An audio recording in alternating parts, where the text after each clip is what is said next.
이 시간 우리 함께 인사하도록 하겠습니다. 우리 함께 인사하겠습니다. 주님의 이름으로 사랑합니다. 한 번 더 인사하겠습니다. 주님의 이름으로 축복합니다.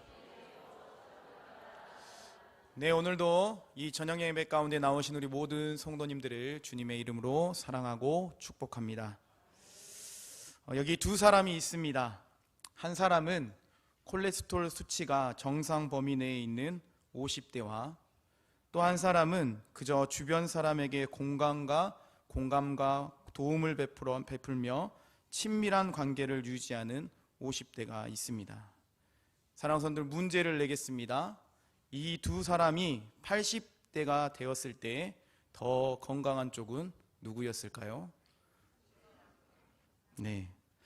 건강과 이 행복의 비결을 연구해온 하버드 의대 과학자들에 의해 따르면, 그 사람들의 말에 따르면 80대에 더 건강한 사람은 50대의 인간관계의 만족도가 더 높은 사람이라는 연구 결과를 발표했습니다. 사랑하는 성도님들, 어떻게 이런 결과가 나올 수 있었겠습니까? 과학자들은 따뜻한 공감과 친밀한 관계가 더 좋은 삶의 핵심의 열쇠이다라는 말을 했습니다. 이처럼 공감은 우리의 면역 체계를 튼튼하게 바꾸어 줍니다. 55세 이상 중년 참가자 846명을 대상으로 한 미국 버팔로 대학교의 연구 결과에 의하면 친구나 가족, 이웃에게 정서적, 실질적 도움을 베풀며 친밀한 관계를 쌓아온 사람은 그렇지 못했던 사람들보다 똑같이 극심한 스트레스를 겪었어도 사망률이 크게 낮아진다라는 연구 결과를 발표했습니다. 심지어서 한 집에 살고 있는 부부조차도 꾸준히 봉사활동을 한 사람은 장수의 혜택을 누렸지만 그렇지 못한 배우자는 빨리 이렇게 소천하게 되었다라고 합니다. 네, 하버드의 대학교에서는 무려 80년이 넘는 시간 동안 사람들의 인생 궤적을 추격하며 무엇이 사람을 행복하게 하는가라는 연구를 했다고 합니다. 하버드 의대 교수인 로버트 윌딩거는 결과를 이렇게 요약을 했습니다. 행복하고 건강한 삶의 원천은 바로 좋은 관계이다. 외로움은 우리를 병들게 만든다 라며 수십 년의 연구 결과를 이렇게 한 문장으로 요약했습니다. 이처럼 사랑하는 성도님들, 우리의 인생 역시 누구와 어떻게 무엇을 어떤 관계를 맺고 살아가는지가 매우 중요합니다. 올바른 관계를 맺고 살아가면 우리의 삶이 복이 있고 행복이 넘치게 되지만 반대로 옳지 못한 관계를 맺고 살아가게 되면 우리는 인생 가운데 삶 가운데 여러 가지 어려움들을 마주할 때가 종종 있습니다. 오늘 우리가 함께 읽은 본문 말씀에도 이러한 사실을 잘 보여주는 말씀들이 기록되어 있습니다. 오늘 본문 말씀에는 이스라엘의 지도자였던 이 여호수아와 이스라엘 백성들이 2차 아이성 전투를 치르게 되었고 그 결과에 대해서 말씀이 기록되어 있는 것을 보게 됩니다. 이전에 기록되어 있는 여호수아 7장 말씀에 보면 1차 아이성 전투에 대해서 기록하고 있는 것을 보게 됩니다. 여리고성을 점령한 후에 여호수아는 베델 동쪽 베나엔 곁에 있는 아이성으로 정탐꾼을 보내어 그 성이 어떤 성인가를 정탐하게 하였습니다. 그리고 여호수아 7장 3절 말씀에 보면 아이성을 정탐하고 돌아왔던 정탐꾼들은 이렇게 말했습니다. 모든 백성들이 다 올라갈 필요가 없는 곳이었습니다. 2,000명이나 3,000명쯤만 올라가면 그 아이성은 분명히 점령할 수 있습니다라고 보고를 합니다. 이에 이스라엘 백성들 중 약 3,000여 명의 사람이 아이성을 점령하기 위해서 올라갔으나 이 전투에서 패배하고 또 다치거나 도망가는 그런 결과를 마주하게 되었습니다. 사랑하는 성도님들, 우리는 여기에서 주목해 볼 이 아이성 두 번의 전투에서 주목해 볼 것이 있습니다. 그것은 1차 아이성 전투와 2차 아이성 전투에는 분명한 차이점이 있습니다. 1차 아이성 전투에는 전적으로 여호수아와 이스라엘 백성들의 의견이 반영되어서 전투를 하게 되었습니다. 여호수아를 비롯한 이스라엘 백성들은 여리고성, 가장 견고하다는 그 가나안을 들어갈 때 첫 번째 성이었던 여리고성을 점령한 후에 그보다 작고 초라해 보이는 그 아이성은 쉽게 점령할 수 있을 것이라는 그렇게 생각하여 자신들의 옳은 대로 실행에 옮기게 되었습니다. 하지만 막상 어떻습니까? 아이성 1차 전투를 치르게 되었을 때에 약 3천여 명의 사람들이 올라갔지만 그들은 죽임을 당하거나 부상을 당하며 혼비백산하여 도망치는 결과를 마주하게 되었습니다. 이 아이성 전투 1차 전투를 마치고 나서 이스라엘 백성들이 혼비백산하여서 도망오면은 그 이스라엘 백성들을 보며 여호수아는 무슨 생각을 했을까요? 여호수아는 그 백성들을 보며 이렇게 했습니다. 바로 하나님께 엎드렸다는 것이죠. 여호수아 7장 6절 말씀을 세번역 성경으로 우리 함께 읽어보도록 하겠습니다. 우리 함께 읽겠습니다. 여호수아는 슬퍼하면서 옷을 찢고 주님의 궤 앞에서 얼굴에 땅에 대고 엎드려서 저녁 때까지 있었다.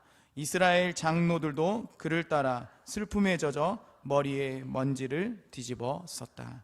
아멘. 이처럼 이스라엘의 지도자였던 대표였던 여호수아가 보인 행동은 바로 하나님께 회개하는 것이었습니다.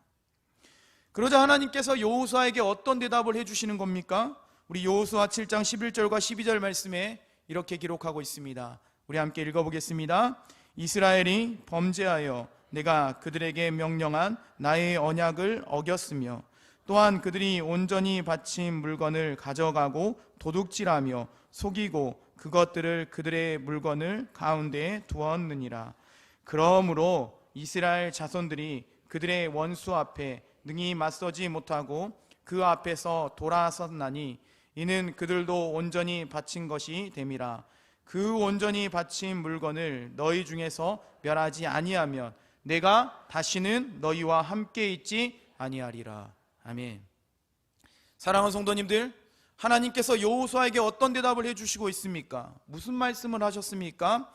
하나님의 선민이라고 불렀던 이스라엘 백성들이 하나님과 올바른 관계를 맺고 있었다라고 말하고 있습니까? 그렇지 않습니다. 이스라엘 백성들은 하나님과 올바른 관계를 맺지 못하고 있었습니다. 이스라엘 백성들은 죄를 지었고 이로 인하여 여리고성에 비하면 초라하기 짝이 없는 아이성 전투에서 처절한 패배를 맛볼 수밖에 없었다라는 것을 말씀합니다. 이것을 통해 우리는 무엇을 알 수 있습니까? 그렇습니다. 하나님과 올바른 관계를 맺지 않으면 아무리 좋은 계획을 세우고 아무리 실패할 수 없는 계획이라고 단언할지언정 우리는 실패하고 또 실패할 수밖에 없는 상황들을 마주할 수밖에 없다라는 사실을 알 수 있습니다. 이렇게 하나님께서는 여호수아에게 답을 주시고 하나님과 올바른 관계를 방해하는 장애물을 제거하도록 하셨습니다. 그래서 여호수아는 지파 중에 세리의 아들 아간이 전쟁에서 취하지 말라는 전리품을 숨겼다는 사실을 알고 그와 그의 가족들을 모두 죽이게 됩니다. 그랬을 때 하나님께서는 여호수아와 이스라엘 백성들과 올바른 관계로 나아가게 되었습니다. 하나님과 단절되었던 관계가 다시 회복되었습니다. 하나님과 올바른 관계가 형성되었을 때 여호수아가 명령하에 아이성 전투를 치르게 되는 것이 아니라 이제는 하나님께서 계획하시고 하나님의 명령하신 대로 전쟁에 나아가게 되었습니다. 우리 여호수아 8장 1절과 2절 말씀입니다. 우리 함께 두 절에 있는 말씀 우리 한 절씩 나누어서 읽도록 하겠습니다. 여호와께서 여호수아에게 이르시되 두려워하지 말라 놀라지 말라 군사를 다 거느리고 일어나 아이로 올라가서 보라 내가 아이 왕과 그의 백성과 그의 성읍과 그의 땅을 다 내 손에 넘겨 주었으니 2절 함께 읽겠습니다. 너는 여리고와 그 왕에게 행한 것 같이 아이와 그 왕에게 행하되 오직 거기서 탈취한 물건과 가축은 스스로 가지라. 너희는 아이성 뒤에 복병을 둘지니라 하시니. 아멘. 하나님께서는 하나님과 올바른 관계를 맺게 되었을 때에 이 여호수아와 이스라엘 백성들 가운데 달라진 게 있습니다. 그게 무엇인지 아십니까? 바로 자기 중심적인 삶에서 하나님 중심으로 바뀌게 되었다라는 사실입니다. 곧 여호수아가 명령하여서 나아가는 것이 아니라 이제는 하나님께서 명령하시고 계획한 대로 나아가게 되었습니다. 그렇다면 사랑하는 성도님들, 하나님께서 계획하신 2차 아이성 전투는 어떻게 되었다고 성경은 기록하고 있습니까? 그렇습니다. 하나님께서 계획하신 대로 움직였더니 손쉽게 전쟁에서 승리할 수가 있게 되었습니다. 이는 하나님께서 계획하신 대로 그대로 순종했더니 하나님께서 그 승리를 거둘 수 있도록 허락하여 주셨다는 겁니다. 이에 오늘 본문 여호수아 8장 21절에서 23절 말씀에 이렇게 기록하고 있습니다. 우리 한 절씩 나누어 읽고 마지막 절은 함께 읽도록 하겠습니다. 여호수아와 온 이스라엘이 그 복병이 성읍을 점령함과 성읍의 연기가 오름을 보고 다시 돌이켜 아이 사람들을 쳐 죽이고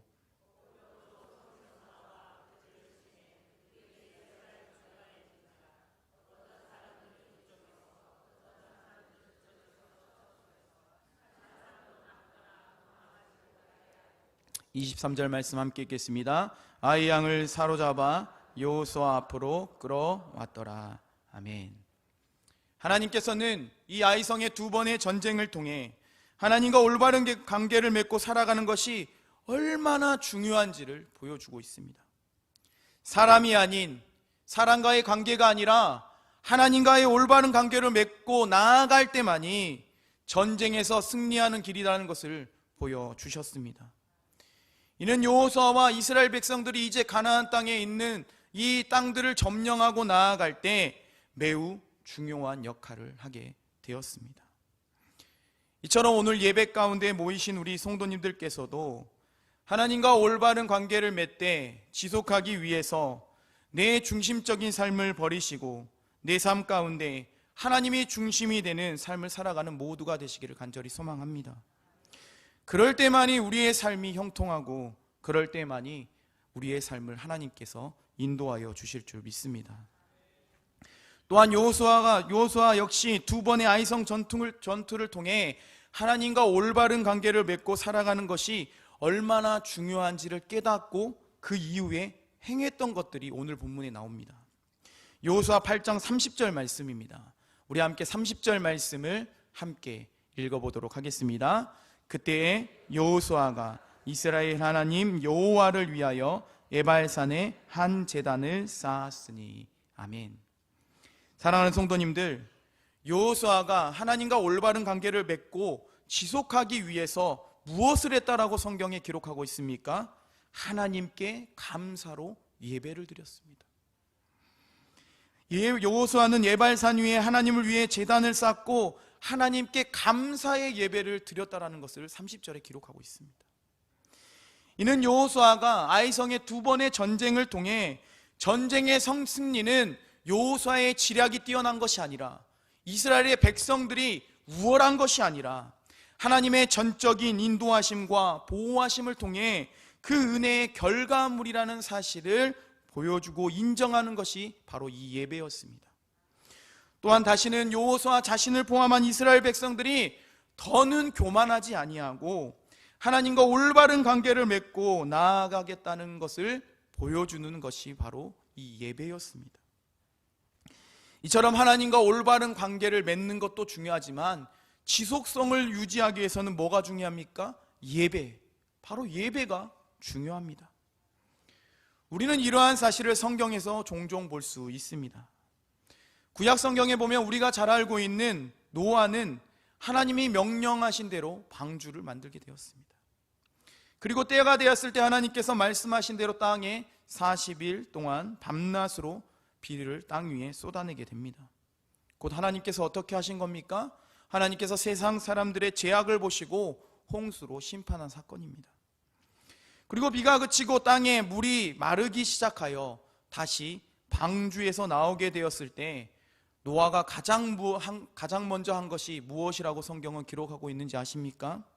우리 창세기 8장 20절 말씀을 세번역 성경으로 읽으면서 그 사실을 함께 보도록 하겠습니다. 우리 함께 읽겠습니다. 노아는 주님 앞에 제단을 쌓고 모든 정결한 집짐승과 정결한 새들 가운데서 제물을 골라서 제단 위에 번제물로 바쳤다. 아멘. 노아는 1년간 좁은 방주에서 지내다가 넓은 세상 가운데 나오게 되었습니다. 우리 성도님들 한번 생각해 보십시오. 내가 좁디 좁은 동물들과 여러 짐승들이 함께 뒤섞여 있는 그 방주에서 지내다가 1년 만에 내가 나오게 되었다. 무엇을 하고 싶습니까? 자유를 만끽하고 싶겠죠. 뭔가 내가 하고 싶은 걸 할 거라는 생각이 듭니다. 개인적으로 생각해 보면 좁디 좁은 그곳에서 나오게 되었을 때 노아가 얼마나 하고 싶은 게 많았겠습니까? 하지만 노아는 자신이 하고 싶은 것을 하지 않았다라고 기록합니다. 오로지 하나님께서 기뻐하는 것이 무엇인지를 가장 먼저 생각했습니다. 사랑하는 성도님들, 하나님께서 기뻐하는 것이 무엇이겠습니까?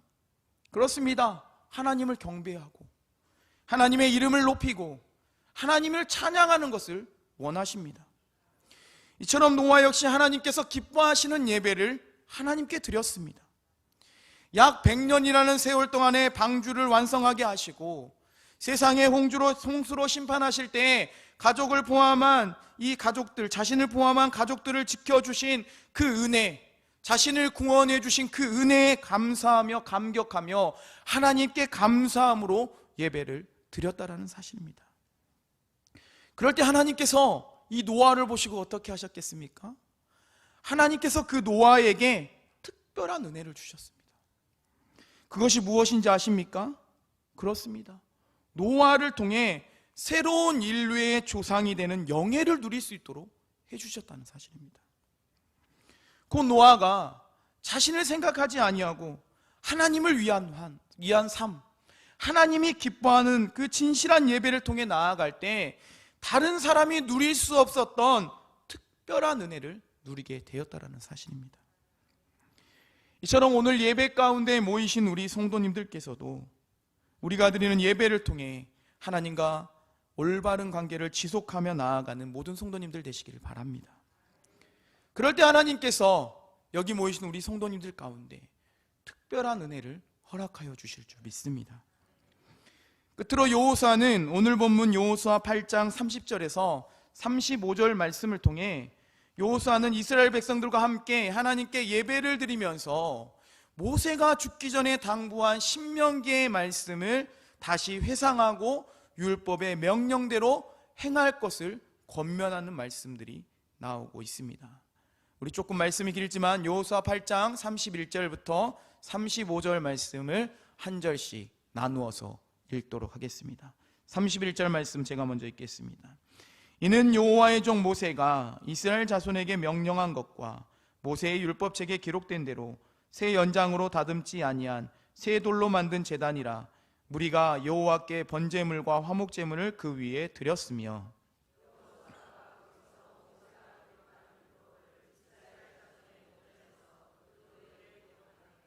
온 이스라엘과 그 장로들과 관리들과 제사장들과 본토인뿐 아니라 이방인까지 여호와의 언약궤를 맨 레위 사람 제사장들 앞에서 계의 좌위에 서되 절반은 그리심산 앞에서 절반은 에발산 앞에 섰으니 이는 전에 여호와의 종 모세가 이스라엘 백성에게 축복하라고 명령한 대로 함이라.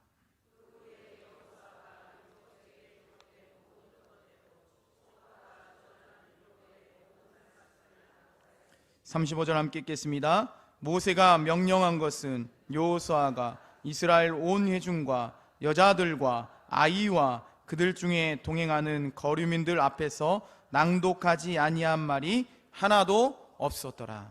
아멘.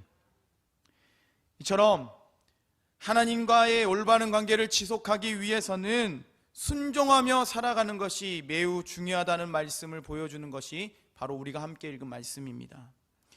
여호수아는 이 말씀을 통해 하나님의 율법은 언제나 축복이 있고 저주의 양면성이 있다는 것을 보여주고 있습니다.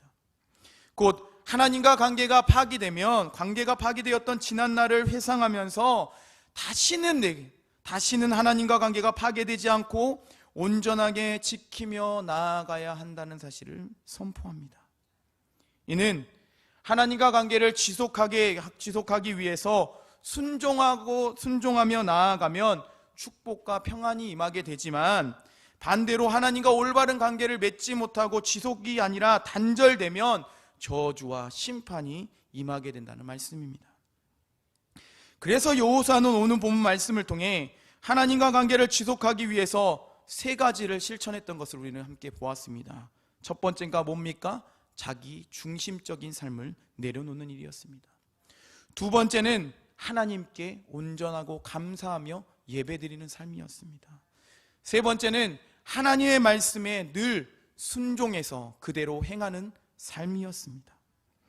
곧 하나님과 올바른 관계를 맺으면 성공할 수 있지만 성공 이후에 우리의 삶에 교만이 들어오면 우리는 실패할 수밖에 없습니다. 그러나 하나님과 관계를 맺고 성공한 이후에 지속적으로 우리가 유지하게 되면 영원한 축복의 삶으로 우리가 살아갈 수 있다는 사실입니다. 그러므로 사랑하는 성도님들, 오늘 모이신 우리 성도님들께서는 이제 어떻게 하시겠습니까? 하나님과 관계를 맺고 살아가되 지속적으로 그러한 관계들을 맺고 살아가시기를 힘쓰시겠습니까? 아니면 하나님과 관계를 맺되 내 상황과 형편에 따라서 그때 다른 관계들을 맺으며 살아가시겠습니까? 오늘 이곳에 모이신 우리 모든 성도님들께서는 하나님과 올바른 관계를 지속적으로 유지하며 살아가는 모든 성도님들 되시기를 소망합니다.